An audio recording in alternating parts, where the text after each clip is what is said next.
Praise the lord. దేవునికి మహిమ కలుగుగాక. మరొకసారి ప్రభు మనల్ని నూతనమైనటువంటి మాసంలోకి ప్రవేశపెట్టిన విధానం బట్టి దేవుని వందనాలు తెలియజేస్తున్నాము. ఆగస్టు మాసము మొదటి దినాన మరొకసారి ప్రభు వారు యూట్యూబ్ పరిచర్య మళ్ళా చేయటం కృపను వేయించారు. ఉదయకాల సమయంలో మనం అందరం ఎదురు చూసినటువంటి లేఖన భాగంలో ద్వితీయోపదేశకాండము 11వ అధ్యాయము 12వ మాట ఈ విధంగా రాయబడింది. అది ఆకాశ వర్ష జలము త్రాగును, అది నీ దేవుడైన యెహోవా లక్ష్యపెట్టు దేశం. నీ దేవుడైన యెహోవా కన్నులు సంవత్సరాది మొదలుకొని సంవత్సరాంతం వరకు ఎల్లప్పుడూ దాని మీద ఉండడు. దేవునికి మహిమ కలుగును గాక.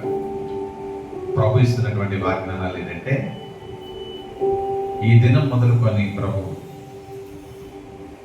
మరలా సంవత్సరాంతం వరకు కూడా ప్రభు నీ మీద కన్నులు ఉంచేటువంటి వ్యక్తిగా దేవుడు ఉండాలని ఆశపడుతున్నాడు. నిన్ను ఒక గొప్ప స్థలానికి నడిపించాలని ఆశపడుతున్నాడు.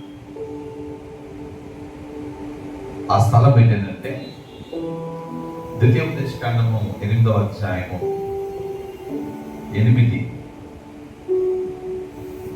7, 8, 9 మాటల్లో చూస్తే, నీ దేవుడైన యెహోవా నిన్ను మంచి దేశములో ప్రవేశపెట్టు.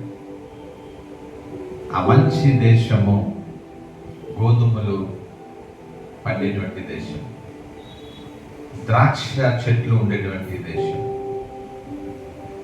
వాగులు కొండలు ఉండేటువంటి దేశం, సస్యశ్యామలంతో ప్రభువుని నింపబోతున్నాడు.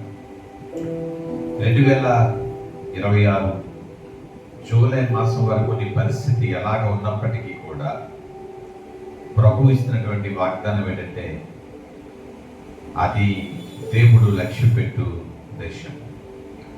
ఆ దేశంలోకి ప్రభు మనల్ని నడిపించబోతున్నాడు. ఈ దినము నుండి ప్రభు మీ జీవితాలని మార్చబోతున్నాడు. నమ్మితే నీ గొప్ప కార్యాలు చూస్తావు. దేవుడు మిమ్మలను మీ కుటుంబాలను సమృద్ధిగా ఆశీర్వదించిన గాక. ఆమేన్. చిన్న ప్రార్థన చేసుకుందాం. కళ్ళు మూసుకుందాం. ప్రేమ నమ్మకమైన పరలోకపు తండ్రి, వందనాలు. ఉదయకాల సమయంలో మాకు ఇచ్చినటువంటి వాగ్దాన్ని బట్టి వందనాలు. ప్రభువా, మీరు లక్ష్యపెట్టు దేశమందు మమ్మలను ప్రవేశింపబోతున్నారు, మమ్మలను ప్రవేశపెట్టబోతున్నారు. ఆ ప్రదేశం మీద నీ కన్నులు సంవత్సరాది మొదలుకొని సంవత్సరాంతం వరకు మీరు ఉంచబోతున్నారు. గొప్ప కార్యాలు చేయండి. ఎవరికి ఇబ్బందుల్లో ఉన్నారు వారందరికీ విడుదల కలుగు చేయండి. ఎవరు స్వస్థతలో ఉన్నారో స్వస్థత కలుగు చేయండి. ఎవరు సమాధానం సమాధానం కలిగేయండి. మేలుతో నింపండి. ఈ పరిచర్య ద్వారా అనేకల జీవితాల్లో యేసు నామములో విడుదల కలుగునుగా కానీ ప్రార్థన చేస్తున్నాం. మీరు మహిమ పొందండి. మమ్మలను, మా పరిచర్యను, మా కుటుంబాలను దీవించండి. మీరు ఆకలికి సిద్ధపరచండి. యేసునామమున ప్రార్థన చేస్తున్నాము తండ్రి. ఆమేన్. తండ్రి, కుమార పరిశుద్ధాత్మ దీవెనలు పరిచర్యకు, కుటుంబాలకి సమృద్ధిగా దీవించి ఆశీర్వదించబడుగాక. ఆమేన్.